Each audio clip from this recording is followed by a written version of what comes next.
Tumetoka katika msimu wa huzuni, na baada ya msimu wa huzuni tumefika katika msimu wa kuweza kupimwa. Tumeingia katika msimu wa kupimwa msimamo wetu. Tumeingia katika msimu wa kupimwa loyalty yetu iko wapi. Tumekuwa katika msimu sahihi wa kupima pale ambapo kwamba chama kinaelekea.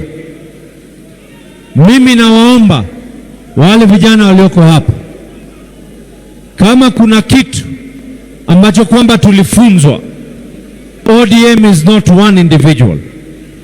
ODM is an ideology. Na hata baada ya sisi kuwa hatuko tena katika uongozi, ideolojia ya ODM itaendelea kukaa. Hata kama Abdulswamad hayuko tena kama deputy party leader, msimamo wa ODM utaendelea. Hata kama Dr. Oburu hayuko, msimamo wa ODM utaendelea. Na mimi nawaambia, ODM sio jina peke yake. ODM sio mtu mmoja.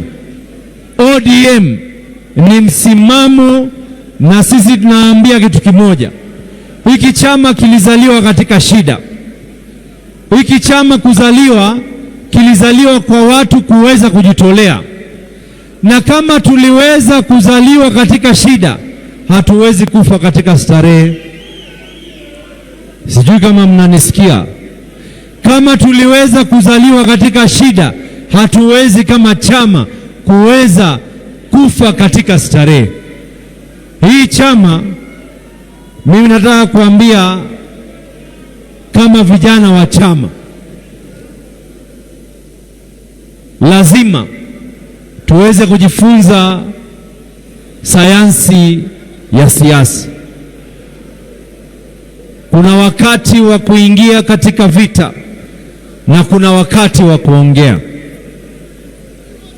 Kuna wakati wa kila kitu katika hii siasa. Na nawaambia tena, power haipatiwi, power huchukuliwa.